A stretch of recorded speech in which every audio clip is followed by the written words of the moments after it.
يا اخوان، احنا شعب ما بنحب الدعارة بس بنموت بالنسوان، ما بنحب التعري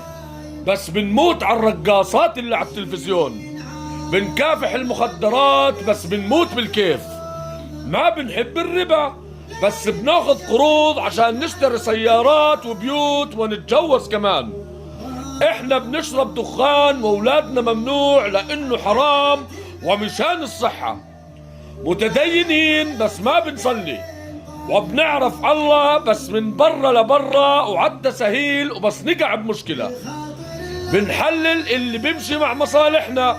وبنحرم اللي ما بزبط مع مصالحنا،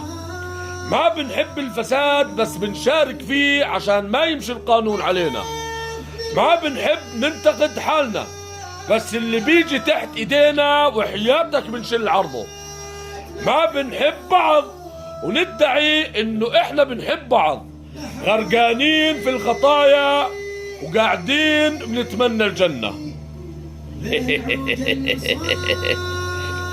الله يهدي الجميع.